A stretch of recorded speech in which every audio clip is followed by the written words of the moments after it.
I'll open the June 23rd, 2014 regular city council meeting. First order of business is the Pledge of Allegiance.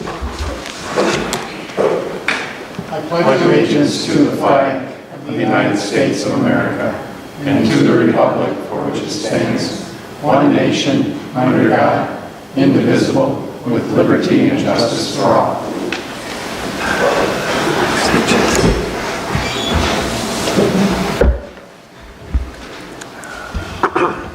Next, we'll adopt the agenda. Don, there's a change, is there not? Mayor and members of the City Council, what I would like to do is add item 10D, which is the extension of the declaration declaring a state of emergency, which was enacted last Friday, and Chief Andrew Hager will discuss that later this evening.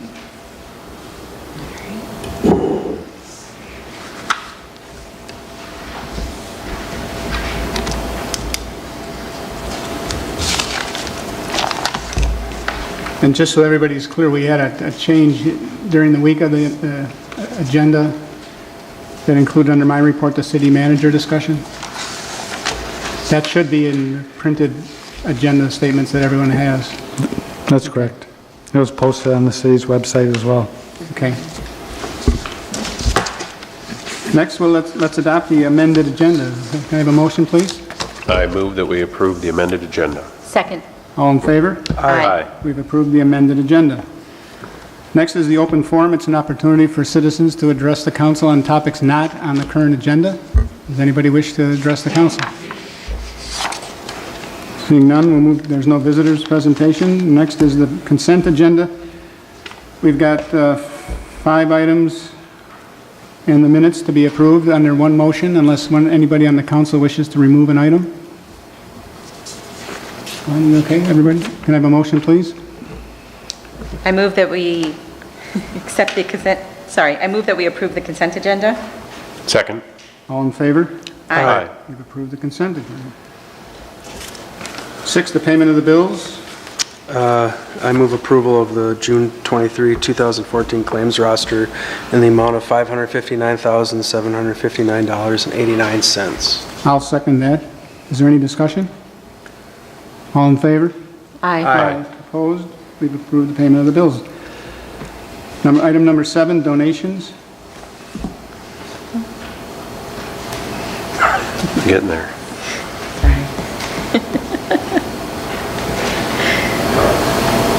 I'll make a motion to approve 2 donations from the Steger Lake Condominium Association for $500 for the fire department, and from Harry and Margaret, I hope I pronounced their name correctly, Tedder, $75 again for the fire department. We accept the donations with gratitude. Is there a second? Second. All in favor? Aye. We've accepted the donation. Now, Don, you want to lead off? We have this next item, the public hearing. Yeah, Mayor and members of the City Council, part of the requirement for the financing of the City Hall with the lease revenue bonds, as we've discussed previously, is the creation of a redevelopment district. So I'll just ask Kelly to give a brief update on where we stand with that.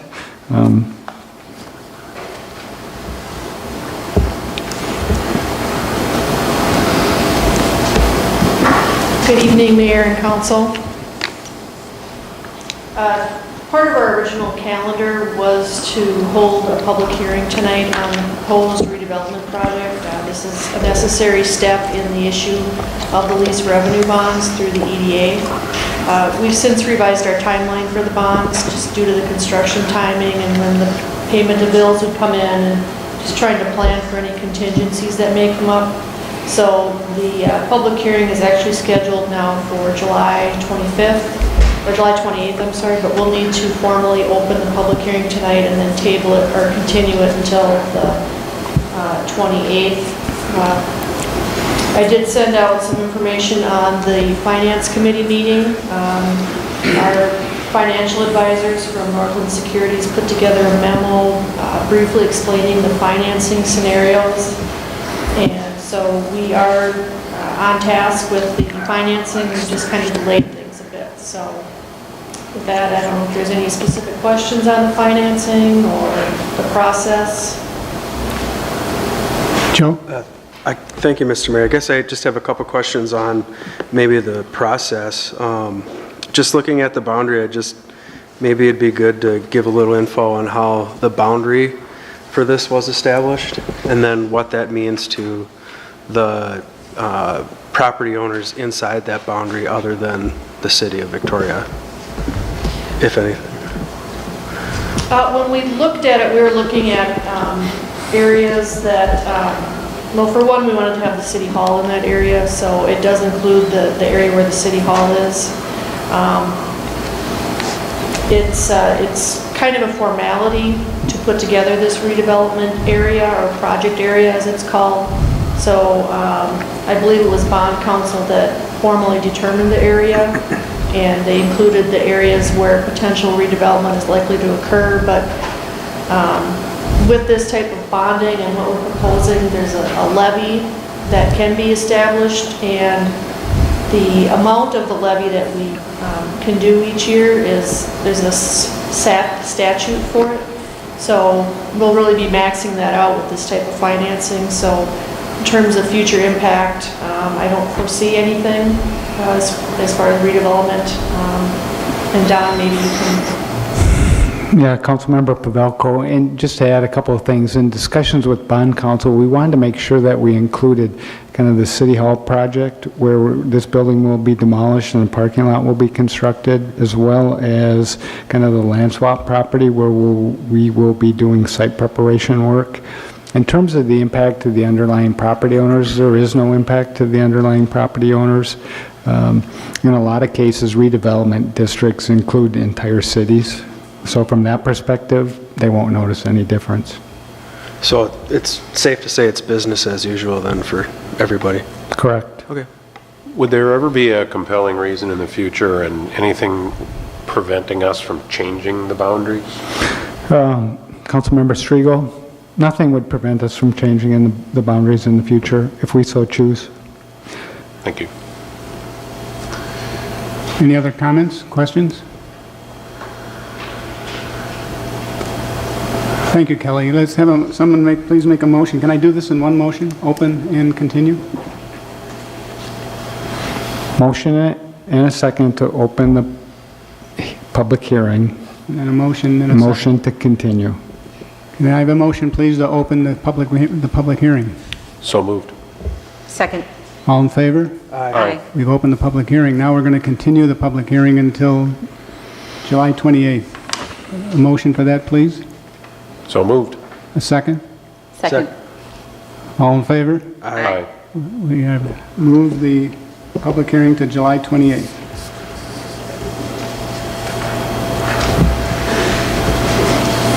Unfinished business.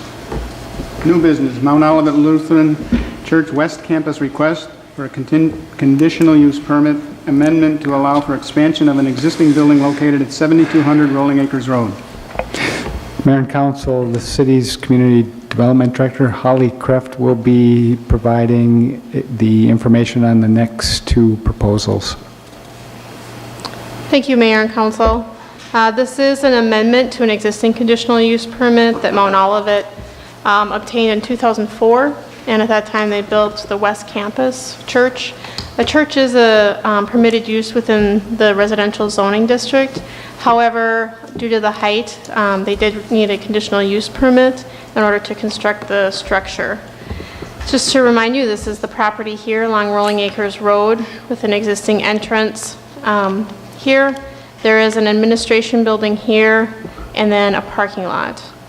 Included in your packet is the demolition plan as well as the elevations of the building. So the intent is to demo the existing administration building, remove this asphalt, and then modify the existing parking lot and expand the existing church to the south. Again, in your packet are the elevations of the building. So here you can see the existing church structure, and this is the addition to the south. The addition will house mostly administrative offices, the one that's being demoed, as well as classrooms. It's approximately 29,000 square feet, And you can see this elevation. So this would be if you were on the lake facing towards the church. Again, the grayed out area is the existing church building and this addition to the south. We originally had reviewed this with Planning Commission last month. The church is in the middle, or had done a capital campaign to raise funds for the expansion. They weren't successful in that, so they were deciding whether or not to proceed, and that was the reason for tabling action by the City Council. We since then also had an opportunity to speak to the property owner directly to the north, who did not receive the notice for the Planning Commission public hearing. So we met with that property owner, and she is in attendance as well this evening. Some of the concerns shared by that property owner were where the parking lot is going to be expanded, concerns from lighting. There's an existing chain link fence that they have requested be replaced, and then just some aesthetic views. So based on those conversations, the church and their representatives, their engineers have provided additional information. This is very difficult to read, but it's a photometric plan for the lighting. So what they did is for each of these island lights, there's a photometric plan that tells you how many foot candles, or how much light basically it emits. And you can see here, there's no light, that 0.0 is that there's no light within 10 feet of the property line. This is the north property line for reference.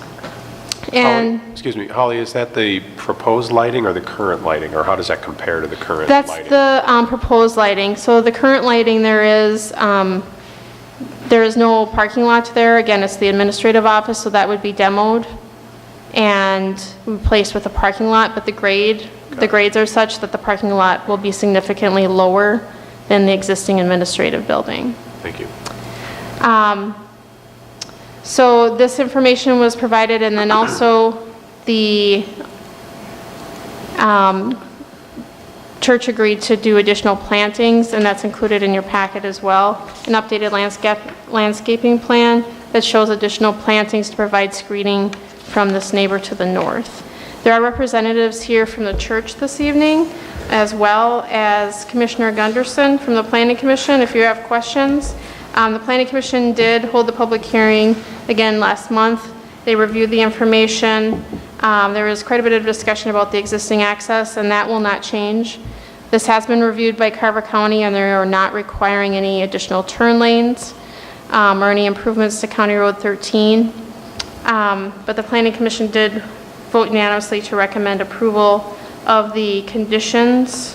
As noted, there was one additional condition, that's number 4, that was added to address concerns by the adjacent property owner, and that's that the parking lot lights be set to the same timer as the existing sign lights. So there's a timer for the lights for the sign, and Mount Olivet agreed that the sign would be lit at the same time.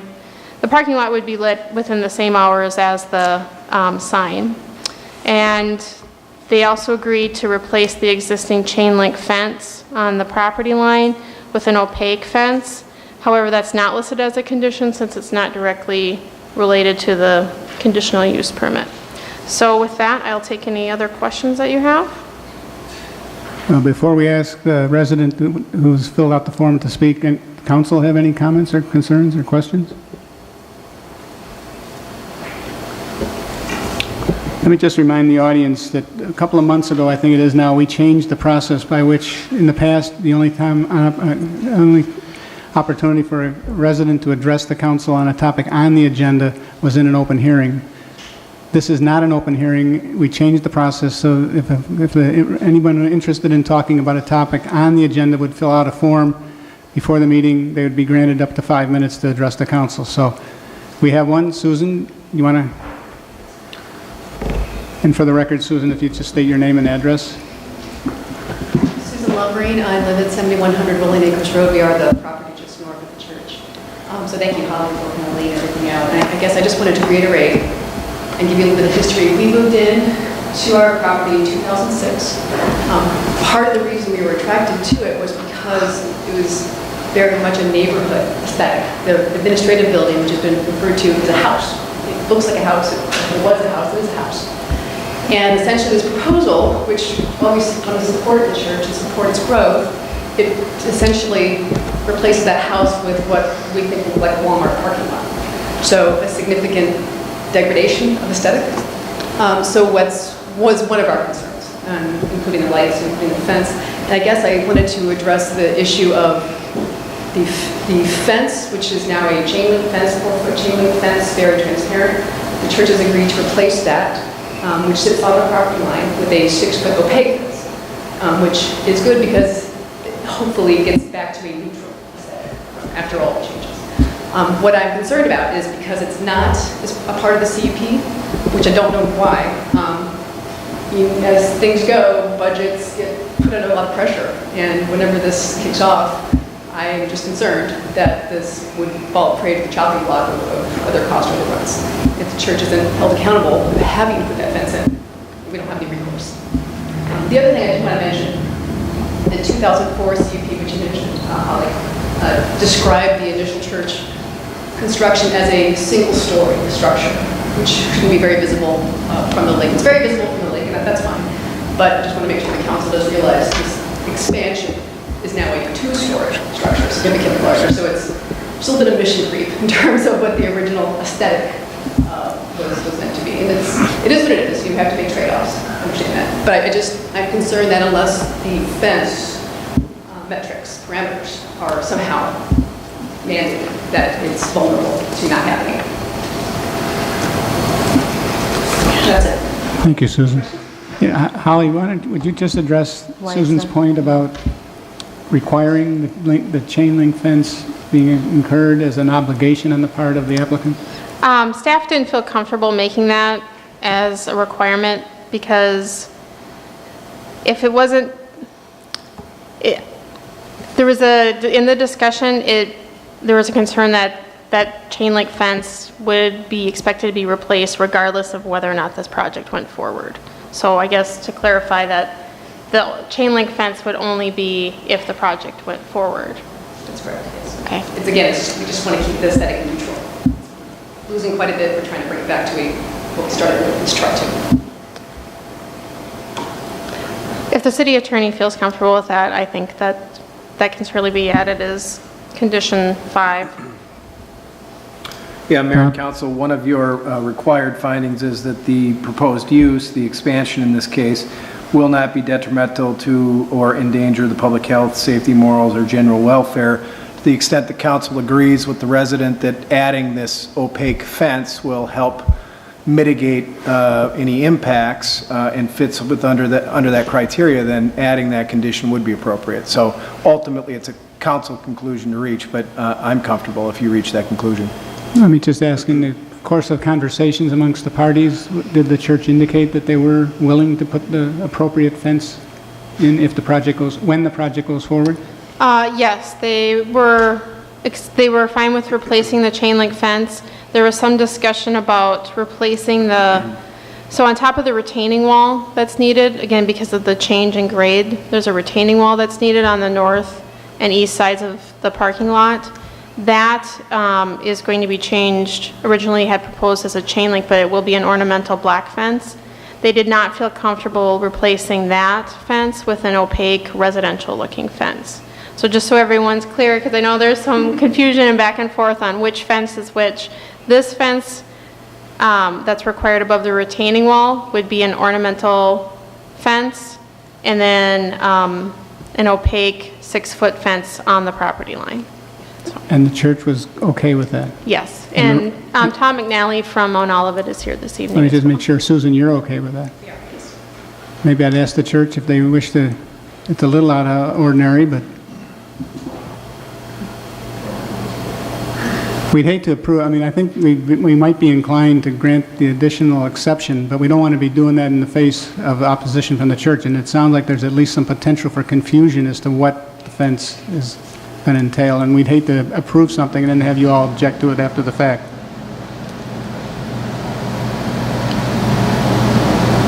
Good evening, I'm Tom McNally. I'm with Mount Alba Lutheran Church. I'm sorry I did not exactly hear everything she's saying because I don't have very good hearing. But I did hear something about the opaque fence versus another fence. If you could just tell me what the question. Sure. The existing chain link fence on the property line, replacing that with a 6-foot opaque fence. The church is Yes, acceptable. we're willing to do that. Absolutely. Thank you. Somebody want to make a motion? Joe? Thank you, Mr. Just one question. Who actually owns the fence right now? It goes back and forth on the property line. So when it's replaced, it can be placed on the property line with permission of the adjacent property owner. Otherwise, it needs to be offset from the property line. So if it's on the property line, is it maintenance, future maintenance, is that split then between the two adjacent landowners? No, Would there be any value in having that fence put on Miss Lovering's property so that the church doesn't have to, once they build it, they're done? No, when it's placed on the property line, it's still the maintenance of the person who obtained the permit and constructed the fence, so. And that's the church? Correct.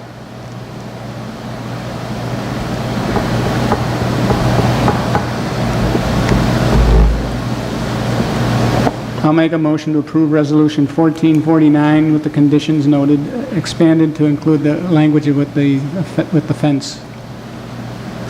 Second. Any other further discussion? All in favor? Aye. Opposed? We'll go forward. Thank you, representatives from Mount Olivet, and thank you, Susan. Next item down? Mayor, members of the council, Holly Kreft will be giving the presentation on this next sketch plat. Thank you, Mayor and Council. I'm going to just briefly go through the presentation that I gave to the neighborhood meeting last week prior to the Planning Commission meeting.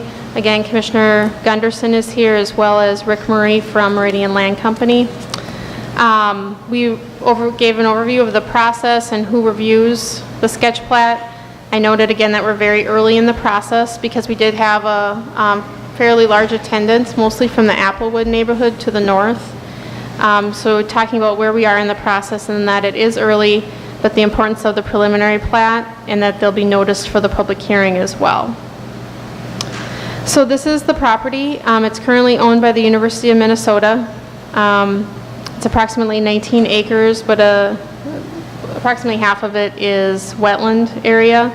The entire 40-acre parcel was originally owned by the University of Minnesota, and a portion of it was sold to Hartman Communities for development of the Applewood neighborhood, and then in the future, development of Emerald Crest. So Emerald Crest Assisted Living and Memory Care is located here. As you can see, the western portion of the property is heavily wooded, and the eastern portion is hayed.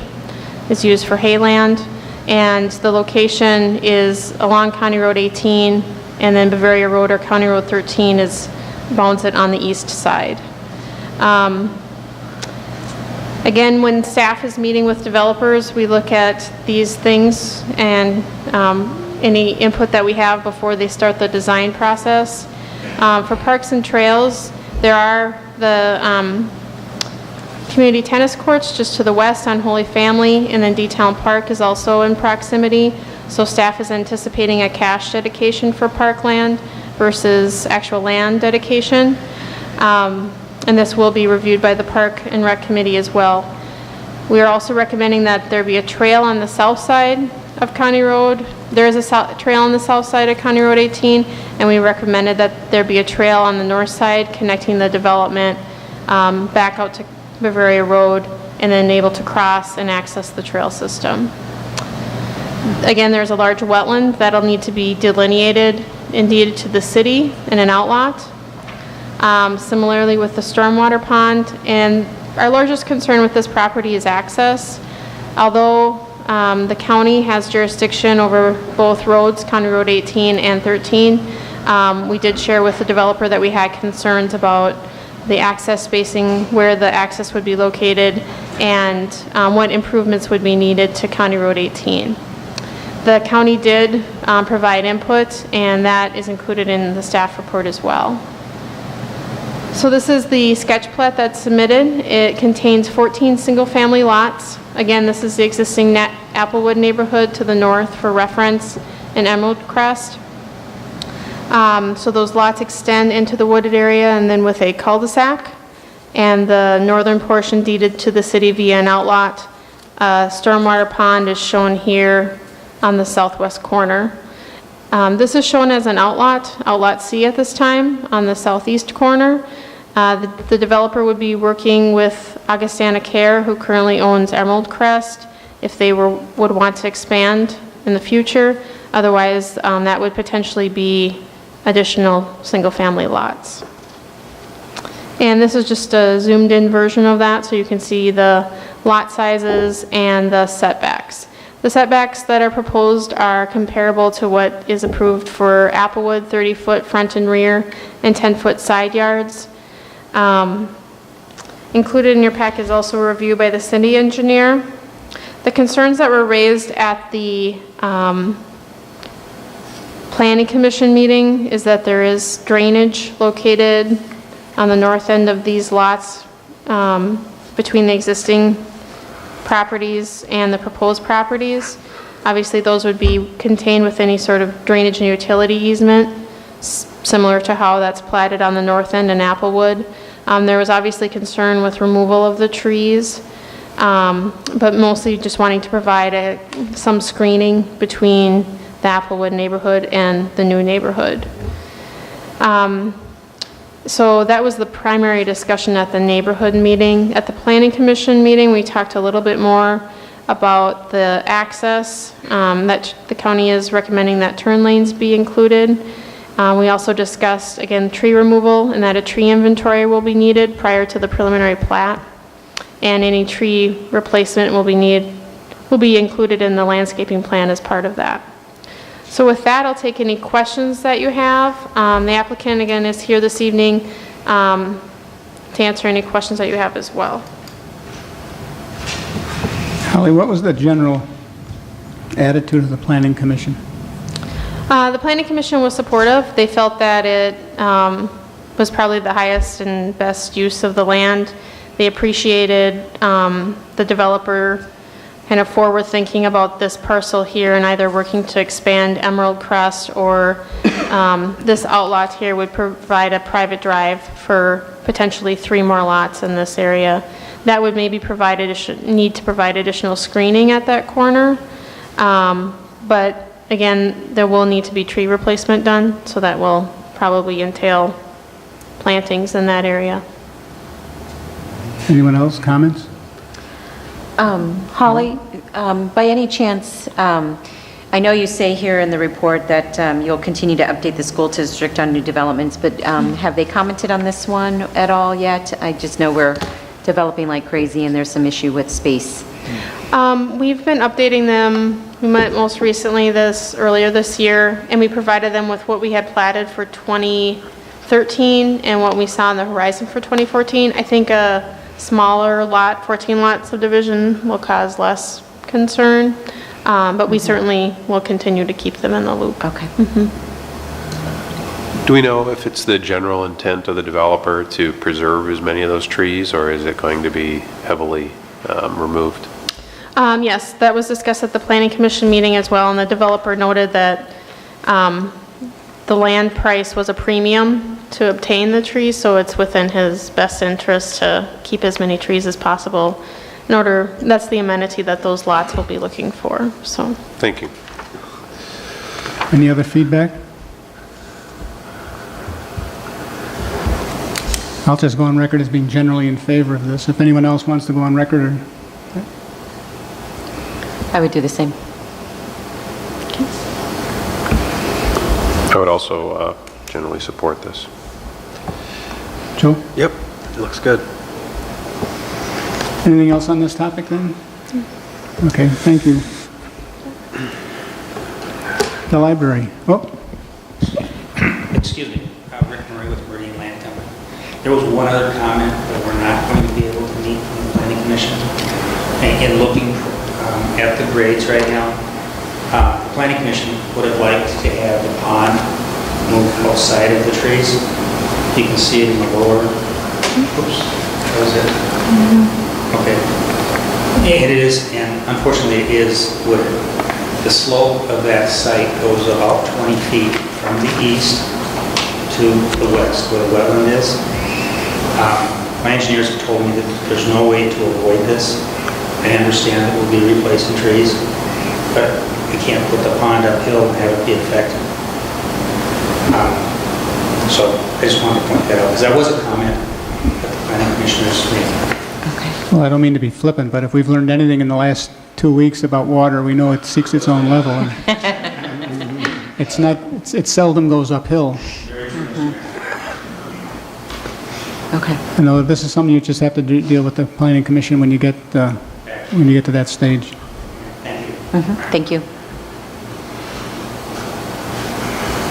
Item C, the joint power agreement with the Carver County and the City of Victoria for the Victoria Library branch. Mayor, members of the City Council, I don't know if I should put my glasses on to see or take them off to see, so anyway, what I'd like to talk about is our joint powers agreement to kind of finalize our agreement with the library to be included within City Hall. So previously, we improved the construction agreement, so that the agreement is in place. And so before you tonight is a joint powers agreement really for the operation of the library. And this kind of spells out what the library is going to do, and it's primarily they're going to staff the library, they're going to provide books and computers and that sort of thing. So from that perspective, the internal operations of the library, the county is going to pay for. The city is required to kind of maintain the building. So we've been required to provide the space, the bricks and mortars. We will be required to provide electricity and phone service and air conditioning and cleaning and that sort of thing. It's all laid out in the joint powers agreement. We've known this from the very beginning, so this is nothing new, and it just kind of formalizes our agreement with the library. So with that, let me add that we have included kind of the increased cost within the budget discussions for 2015, so it has been taken into consideration, and Kelly can address that if there's questions. But it's an agreement that we need to enter into. And as you say, we've talked about this for a long time. Since the beginning, yep. So, Don, sorry. Go ahead. If I remember correctly, we saw this several months ago. I didn't see any major changes. Did I miss anything, or is it pretty much that same agreement? The agreement's pretty much the same, and it's similar to agreements that the other cities within Carver County have, so. Thank you. Don, I noticed that the term of this, if there is kind of a term, is 5 years, after which either party may withdraw with or without cause. What would be the intended use, and what, if you can kind of look in your crystal ball a little bit and predict how that would turn out if the library, for example, would choose to exit the site? Councilmember Striegel, if the library exited after 5 years, staff will not have grown to a size that we would need to occupy the space. So from my perspective, we would be looking for a rent-paying tenant. And so I would be looking to fill the lower level with a couple of tenants, more from a commercial perspective. And the building is designed in the way, you might comment on that. Yeah, when we originally started looking at the building, the library, obviously it was something that we've always wanted, but we wanted to make sure that the building was designed so that it could be broken up into commercial space. So the building lends itself to that with that interior atrium piece. Comments? I'll make a motion to approve Resolution 1450, a resolution approving the joint power agreement between Carver County and the City of Victoria for the Victoria Library branch. Second. Any discussion? All in favor? Aye. Opposed? You've approved the motion. Next is the item that you added, Don, the state of emergency. Yeah, Mayor and members of the City Council, last Thursday, due to flooding, we asked the mayor to come in and declare a state of emergency according to state statutes. State statute allows the mayor to declare a state of emergency for up to 3 days. What I'd like to do is have our fire chief, Andrew Hager, kind of give a brief explanation of what that means, where we stand today, and talk about an extension of this state of an emergency for an additional 30 days. Chief? Good evening, Mayor and Council. As Don said, Thursday night, the 3-day emergency declaration was signed by the mayor. I guess the first thing I'd like to get to tonight is, based on where we're at today, I'd like to see that extended for an additional 30 days, and that would require full council approval. And what that does for us, the biggest thing it will do for us is allows us to qualify for state and possibly federal assistance if that comes down the line. If we do not do this, we're completely out of the loop on any funding that may become, or reimbursement that may become available due to this. So that's kind of the big thing. A couple other things it'll hit, it adds additional powers, authorities, and it extends some liability coverage like that when we declare the disaster declaration. So, is any questions on that part of it? Chief Hager, has there been any significant damage or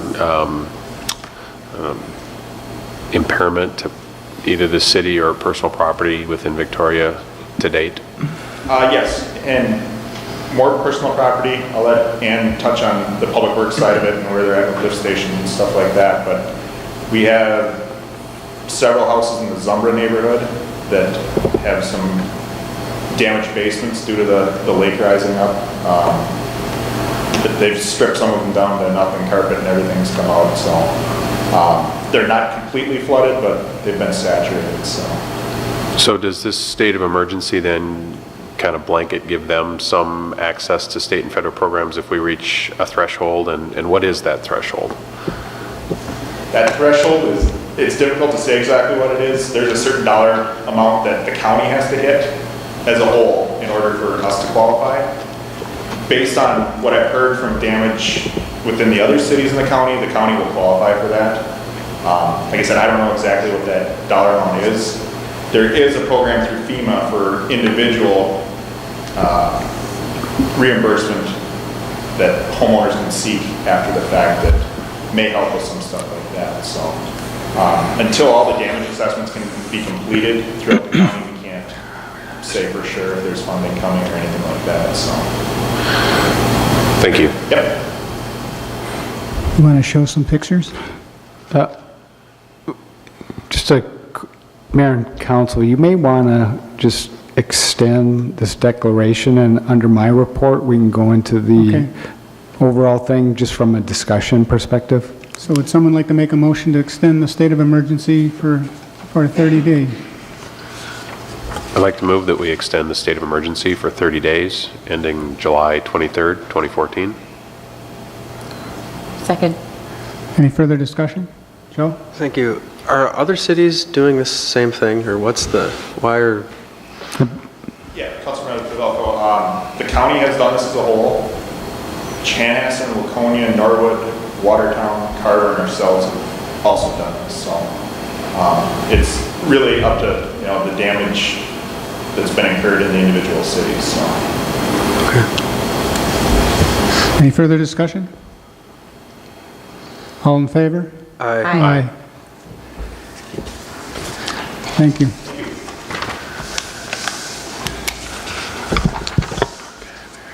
Next, we'll go to the reports of the mayors, the council members, attorney, and committee. Mayor and Council, report of the city manager is number 11. So, I skipped over you, didn't I? You're entitled to, you're the mayor. Absolutely not. Report of the city manager, please. So what I will do is I'll turn it over to the picture show. So we're going to have a presentation by the various people who have been working hard over the last weeks in regards to, what has happened. And I would, and people can correct me, compared to what's happened in the county, I don't want to downplay what's happened in Victoria, but there's damage in other parts of the county that, it's a lot worse than what we've suffered in Victoria. Ann's going to talk about some things. I know Kara's going to talk about some things. Ann's public works staff has worked extremely hard. Kara and her staff has been out working hard, and the volunteer firefighters, Andrew and his people, literally working all night and weekends, making sure that our lift stations work, and trying to keep water out of people's basements and that sort of thing. So it's been a challenge, and they're going to show you some things, and you can see what the work that they've done. Once we've been through that, I would just like to add a couple of comments at the end. Ann? Good evening, Mayor, Council. And Don is right, the Public Works Department, along with the Fire Department, have worked a significant amount of hours since early June. We have received about 12 inches of rain in June, where our normal rainfall is about 2 inches. So that alone has challenged us. Our first real big event occurred about the 3rd of June. Residents out on Zumbra noticed water levels rising, and we implemented a sandbag operation with the help of the Public Works Department and the Fire Department. As time has continued to go on, we've continued to get rain and get more rain and get more rain. This past Thursday probably was the most significant event to date so far, where we just got downpoured on. And we'll start showing some pictures if you'd like to. We had several lift station failures due to an inordinate amount of rain, water, and other water coming into our stations. We also had several street flooding situations, storm ponds that were challenged. So the Public Works crews really Thursday morning and into afternoon, I had some guys that were out there 17 and a half hours, 21 hours overnight dealing with rainfall. But since that time, many of the ponds, at least, and streets have receded to where they're at normal levels. Zumbra, unfortunately, continues to rise. Just last evening, the fire department did another sandbagging operation. I think this was the 4th one that we have done in the past 3.5 weeks. How many sandbags? Out at Zumbra to date, we have used about 2,000 sandbags, 45 tons of sand, and about 240 hours of people power, and that includes mostly fire department staff, but also public works staff. We've also had a number of volunteers from the neighborhood participate. And I did get a very preliminary, rough estimate today of damage from that neighborhood at about 14 or 15 different properties is about $375,000 worth of damage just on Lake Zumbra alone. So I am working with the county and trying to do damage assessments. We have to do them from a public perspective and also a private perspective, where the Zumbra neighborhood is actually all private. But in order to collect, the data, I'm working with those property owners so we can get that number to the county. I don't see that Lake Zumbra is going to be dropping in the near future. I will continue to see this as being an issue. One of the things that we have talked about just today was leaving some sand out on site with sandbags so the residents can help themselves. I know that the fire department is very thin, and public works staff, we're not able to get anything else done just because of floodwaters and these fast rising storms. So we're looking at a strategy to help them out still, but not necessarily with all the manpower that it is requiring us to do.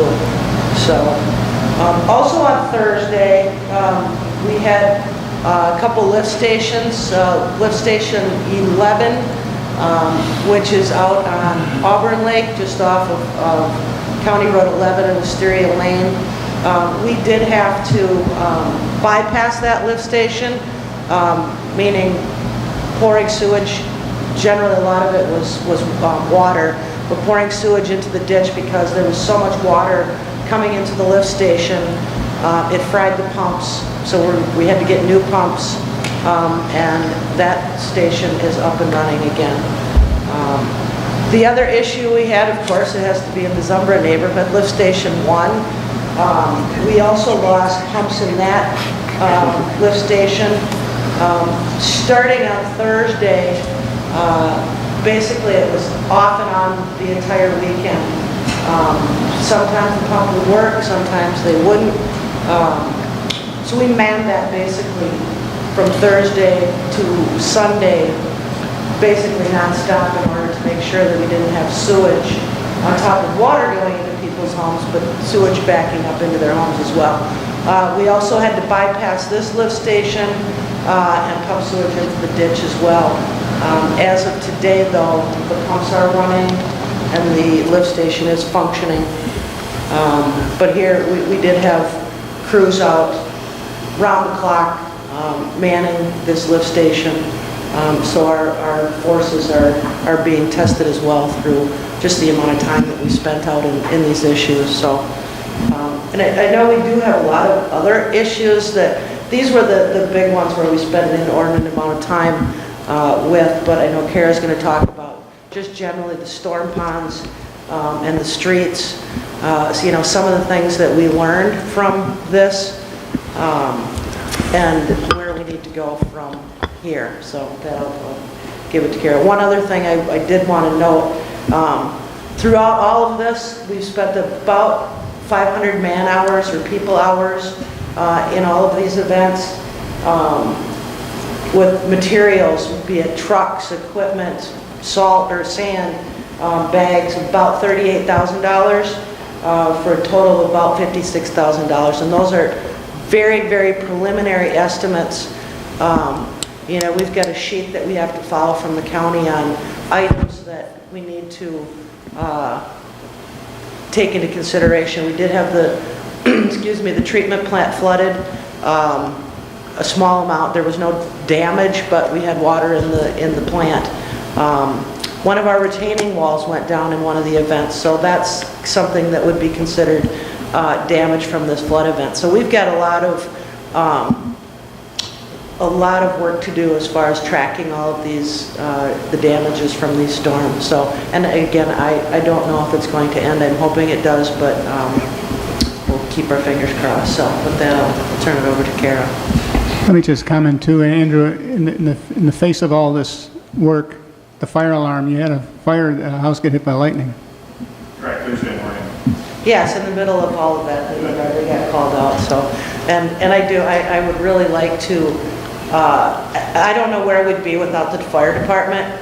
They have gone above and beyond Call of Duty to help with this, and you know, the public works staff, they've been there to help as well, putting in a lot of hours trying to save people's homes and either from fire and or rain. So they have really done an outstanding job and deserve a lot of credit for all the work that they've done. So.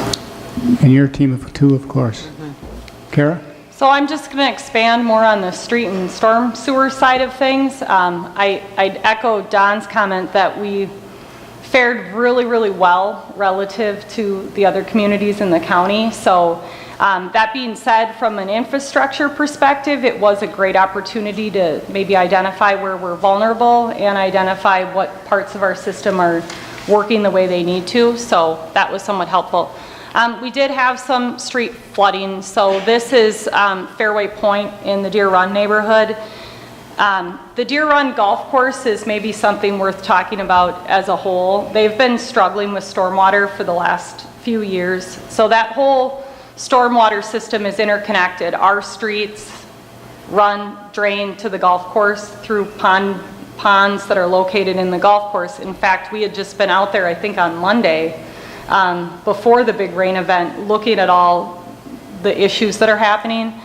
Rainfall is increasing over time, so the systems were designed based on one set of criteria that really is becoming outdated. So water, a lot of water is stored in the golf course, and this Fairway Point is an emergency overflow that is critical to a whole host of houses upstream of here. So while the street is underwater, it's far better than all of the houses upstream being underwater. So it was designed to overflow here. It does. The downside is at some point the road becomes impassable when the water gets too deep. This is Orchid up on the north end of town. We have a lift station nearby as well, but this whole system goes underwater. They can't get in and out of their driveway. So once we got caught up on other work, the Public Works Department was up here pumping this water down towards Lake Minnetonka so the people could get in and out of their house. There's also, I'm just going to jump ahead, a lift station in that area. So we had reconstructed this lift station a number of years ago and had raised the elevation to try to make sure it stayed high and dry. We have so many lift stations that from a public works perspective in these storms, it's a huge challenge to keep an eye on all of them and make sure that we're getting the alarms we're supposed to be getting and that they're not malfunctioning. Because sewage in people's basement is not fun to deal with, as we've learned from some of our neighbors. That's just another picture of that street. I don't remember where this one is. Oh, right, that would be the new Public Works Facility driveway. Yeah, so Bavaria Road, a lot of water there. Then the other, this is, so Narcissus and 82nd Street, there's a large pond on the west side of the street. So Narcissus was completely underwater. We had to close the road. It was getting way too deep for people to drive through, and it was rushing. So the concern was that the cars were going to rush across the road into the ditch down the way. This is another example of a system that in fact was working though, because the water is flowing over the road instead of into the neighboring people's houses. They were all, out there and concerned, but could see that the water was going over the road instead of into their house. This is Allegheny Grove. So this is the big pond complex in Allegheny Grove. This is actually the pond. But the water had overtopped the pond and was coming into these folks' backyard. The emergency overflow is located off to the east a bit. So in that case, the water didn't make it into the basement. There's another area in Applewood where the neighbors called us concerned about water getting into their basement, where we went and looked at it in the middle of the event, and the emergency overflow was working and doing its job, so it was going to continue to go over the overflow versus into their basement. You've all probably seen the big pond along Highway 5 by Cabin Fever. There's a storm pipe there that is supposed to be discharging that water that is totally shot, and we in fact can't even quite find the end of it. So that's why you see all that water standing there. The water backs up to the property on the other side of the road, kind of across from the fire station, and so that neighbor was getting pretty concerned about how close the water was getting to their house. So from an engineering perspective, because the public works guys were so buried with keeping lift stations up to speed, we responded to complaints and ran around and looked at all of these things during the storm event to make sure nothing needed to be done immediately to protect property, but then also to just understand what was working and what was not working. So we probably have a dozen different items that we're going to be taking a look at to see whether any improvements need to be made over time, whether we need to put something into a capital plan. Deer Run Golf Course is, I think for sure, in the future going to have a public golf course, a joint project, because a lot of the water that goes to the golf course is city road right away. So we'll be having to come up with some way to better manage the water in that area than is happening today. There's some properties up on County Road 43, 8815 and 8835 that are getting a ton of water that just isn't being managed properly. Their driveway was underwater. So we'll be meeting as a group to work through all those things. You know, it was a good opportunity to see what was working and what wasn't working. Certainly staffing levels can be a concern, especially when there's a fire in the middle of the event and the guys are supposed to be checking lift stations and half of them got to run over to fight the fire, which obviously is more important. But and the power went out at City Hall in the middle of all of that twice, so panic was starting to creep up a little bit. But lift station 11, the one out on Wisteria Lane, we had originally been talking about just doing a lift station improvement. With the amount of stormwater that is getting into that lift station, we are going to need to look at doing an actual sanitary sewer replacement project, so not just the lift station, but the pipes, because we got to get that water out of there that shouldn't be in there. Lift station 1, we'll be revisiting whether the pumps need to be improved at all. And then, yeah, just looking at these miscellaneous stormwater maintenance items that maybe need to happen. The only other comment I wanted to add, with the 12 inches of rain that we've gotten this month, the residents of the city continue to water their lawn.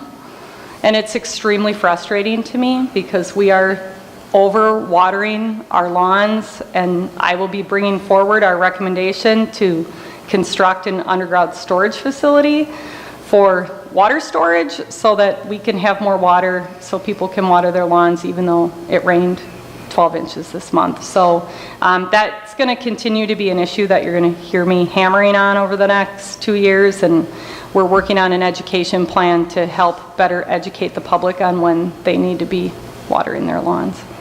And with that, I would take any questions. I think what's really instructive to me over the last couple of weeks is the focus on the near term, yet we haven't lost sight of the longer term. The need to apply reasonable logic and reasonable fixes where appropriate for the near term problems. You know, we all of us do this. We go to bed, get up, go to work, come home, go to sleep, and have no idea the dedication of some of the city staff. Ann and her team and Andrew and his team really went way above and beyond. Thursday night we're sitting here thinking it's supposed to rain all night. What are we going to do? We'll have a roving, Andrew's got a truck, he's going to put a fireman in the firefighter in the truck, and they're going to control, and they're working shifts. They were going to work all night long, just to make sure that they'd be able to respond to a lift station, to a street flooding. Thankfully it didn't happen, and I guess you were able to let the guys go home a little early, but they were there when we need them, and it's the kind of thing where when everything's going fine, most of us don't pay any attention to it. But I thought it was important, at least in this one instance, to make sure this city's eternally grateful for what you guys have done over the last couple of weeks, and hopefully you get some sleep in the next couple of weeks and we don't have some of the rain that's projected. So thank you on behalf of all of us. Anybody else? Comments? I guess a question, comment. So the power went out at City Hall. Based on what Chief Hager was doing, my suspicion is that there must be some emergency communication plan that allows communication and the work to be done and coordinated appropriately. Can you comment on that at all, just to kind of educate us? Yes, Councilmember Striegel, the fire station is a backup generator which would tie into the water treatment plant, which would allow us to still use computers, stuff like that. Something I did learn that I want to look at a little more is that the fiber optic loop comes through here before it branches out to all the other facilities within the city. So we've lost internet at that point, which wasn't a huge deal because we still have mobile devices that we can use. So that's kind of a lesson learned on that we found out kind of the hard way on Thursday. Cell phone chargers was another one we were all struggling with. Everybody's phones were going dead and we were having to keep everybody's phones charged, and you're like, oh, I didn't bring my charger today. Another comment or question, and this one's probably more for Kara.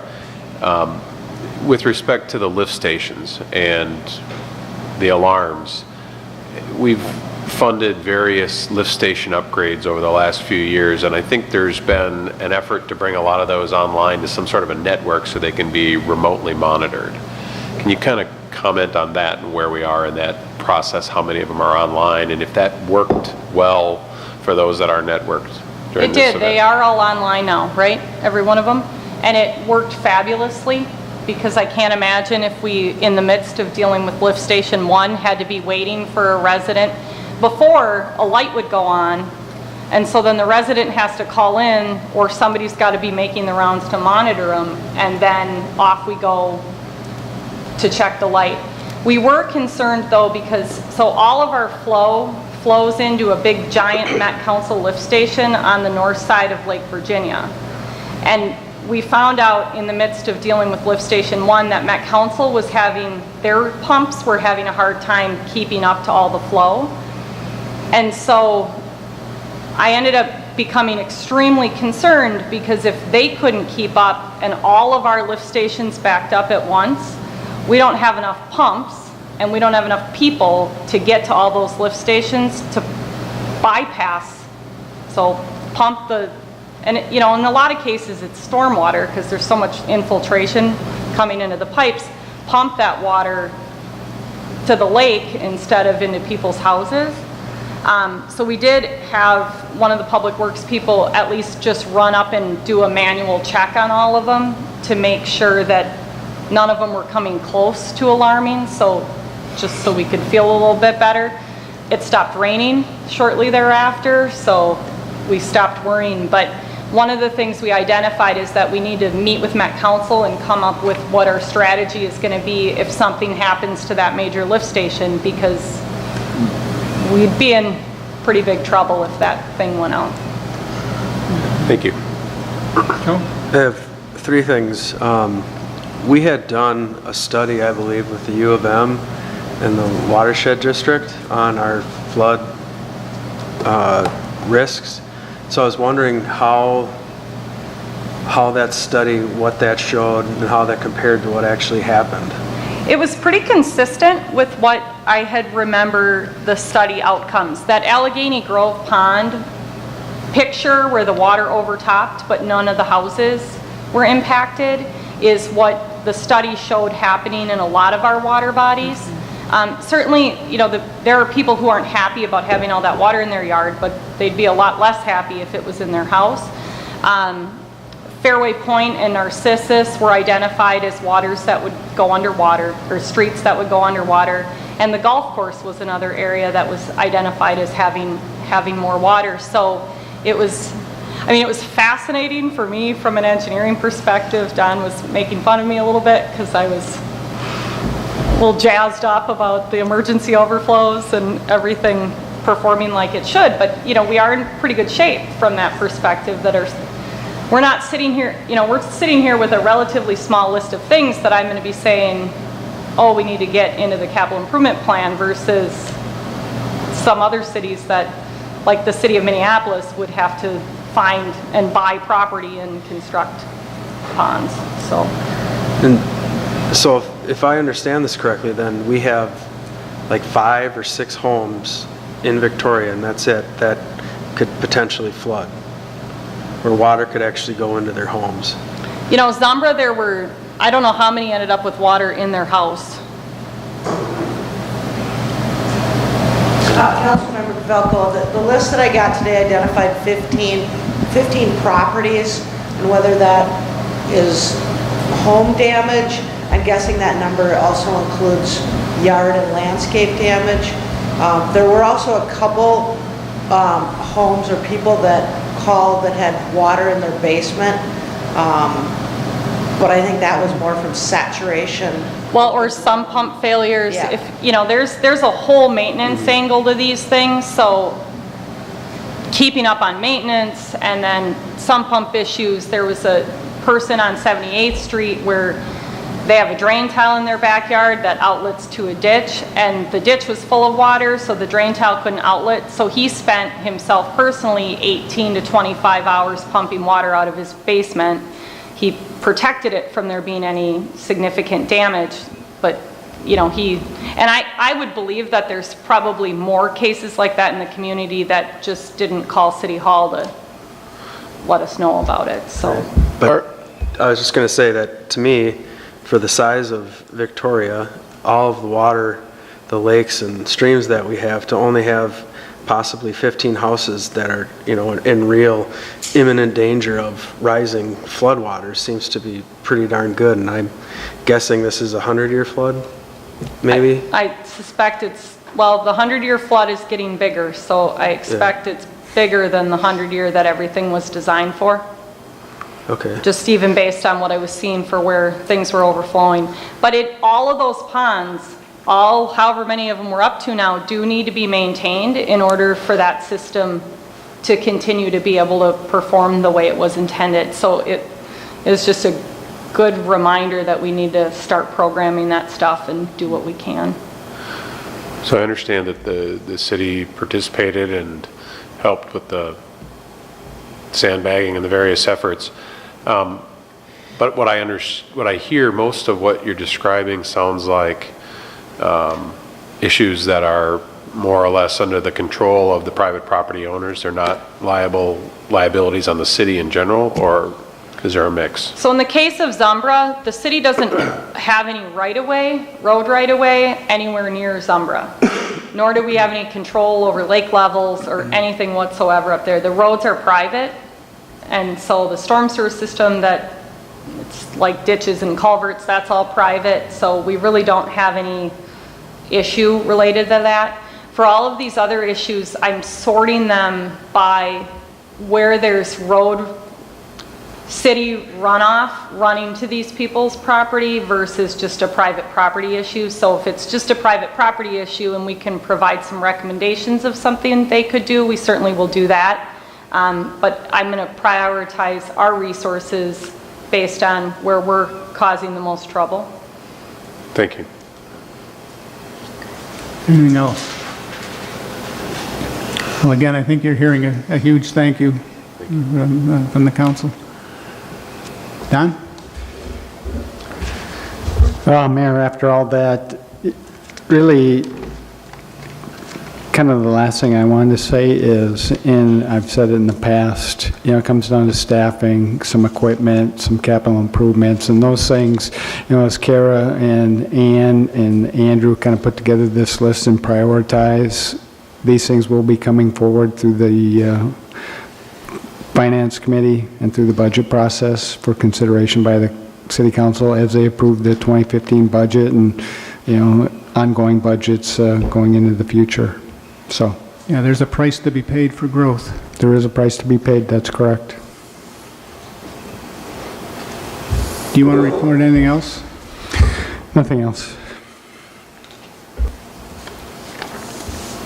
On your table at the council, you should have a couple of pieces, blank pages. There's one that looks like so.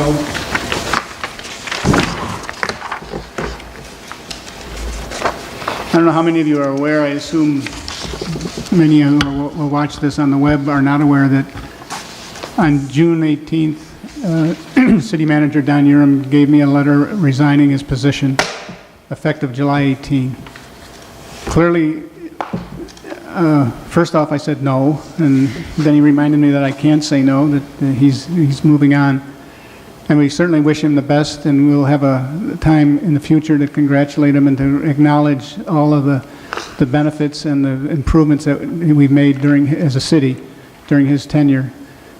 At the moment, what I'd like to do, though, is go through and spend a few minutes outlining, just getting the council's consensus as to how we're going to approach securing a replacement for Don. So if you follow along with me here. First off, we've got to verify what our objectives are. As a council, I think our objective ought to be, this is a strategic hire, and it's a key strategic hire. We're poised to be really a great community, and I think we owe it to the residents to make this decision as to Don's replacement thoughtful and in the best interest of the long-term viability of the city. Similarly, we have to acknowledge what our expectations are. Just, it was only a short while ago we were an administrative city. Now we're a city manager form of government, and I'm not sure that we all migrated from the one form of government to the other as effectively or seamlessly as possible. And what I'd ask also in your presented for the council is the job description for the city council, for the city manager. And I think this needs to be, it's one thing when it was just, when was it approved, Don? Just this past fall? April of 2013, so spring of 2013. Spring of 2013. And, you know, it's one thing to approve it when it's part of a package. It's something else now when we're going to be going out to the marketplace to hire a qualified candidate to fill these shoes. We want to make sure that we all really agree that these are the shoes that should be filled and that these are the responsibilities. So establishing the council's expectations is, I think, a key step. There's no question in my mind, and I know I speak for the council, we want to find the best possible candidate no matter how long it takes. This is not about filling the shoes next week, it's about finding the best possible person, and that's going to take time. How much time? 3 months? 4 months? I, for one, don't care how long it takes, as long as we end up at the end of the day with the best possible candidate. And in the meantime, what I'm proposing to do is to hire an interim city manager that would get us through minor projects such as the 2015 budget and levy. The new facilities need to be completed.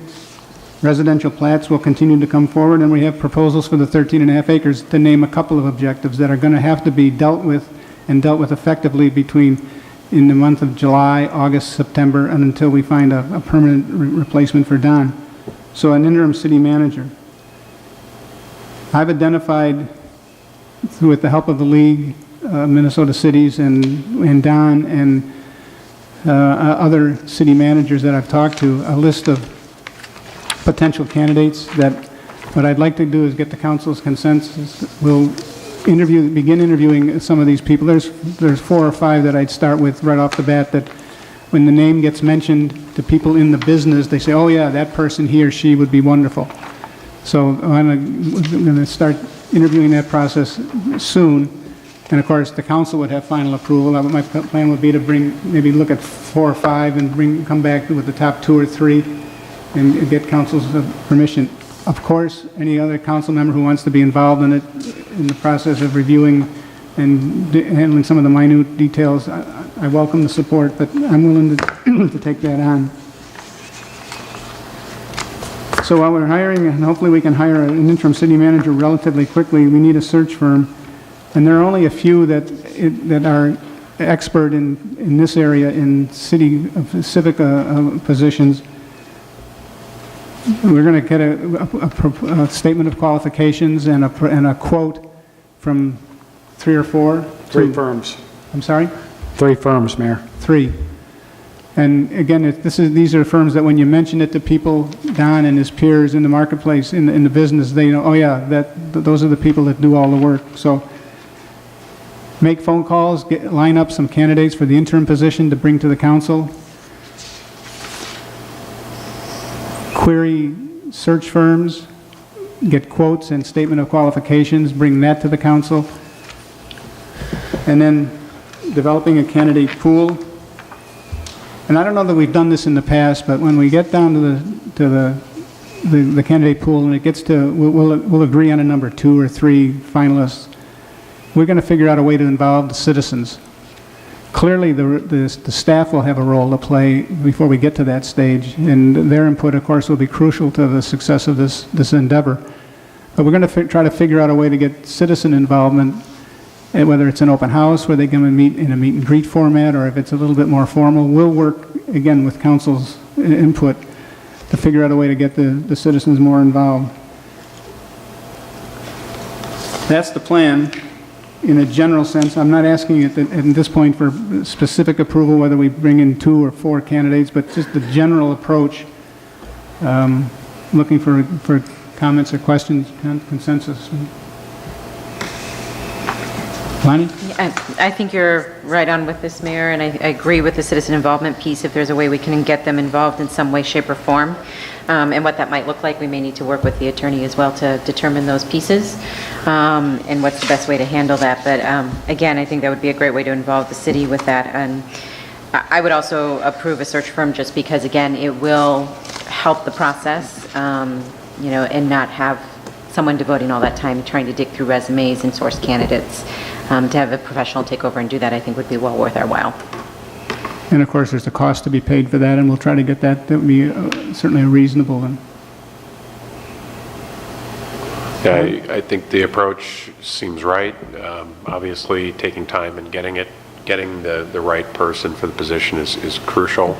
A little extra upfront time and expense will save a lot in the long term in terms of performance and longevity. So I support the approach. Joe? One question, when would we have a consultant on board? I mean, so if Don's leaving July 18th and when our decisions need to be made on the 19th, are we going to have somebody in place ready to make those decisions, or is there do we have a process that we'll have developed so that if, there's another 100-year flood, somebody can say yay or nay? Don's chomping at the bit before I answer. Go ahead. Yeah, I just wanted to give you an update. So the mayor and I have talked about this. So I have phone calls into 5 interim candidates. I believe somebody can be on board in short order. All of these guys have experience in this position and would be able, literally it would be seamless. It's just, obviously it's a different city, but kind of the role is the same, so. Cool. Yeah, I fully expect we will have somebody sitting in that seat well before July 18th. Any other comments? We'll kind of proceed generally along those lines, and of course, bring you up to date with updates at the next council meeting, or if sooner, if necessary. Any other reports from council members? Bob, the attorney? Anything? Well, Mayor, it's gratuitous, but I guess I would just compliment you for the idea of clarifying that job description and duties of your city manager. As you pointed out, Mayor, you've got a city manager form of government, not an administrator form of government, and sort of nailing that down and confirming the role of the manager and the duties of the manager as part of this process, I think makes a lot of sense. So I guess I would just gratuitously add that to what you've already said. Thank you. Yep. Any other reports? Then we'll go along those lines. Any other reports? Joe, Tom? Lonnie? The council will now go into closed session to discuss the potential sale of 13.5 acres of property owned by the city and located on the northeast corner of Victoria Drive and State Highway 5, Arboretum Boulevard. Property ID number is 650-144-500.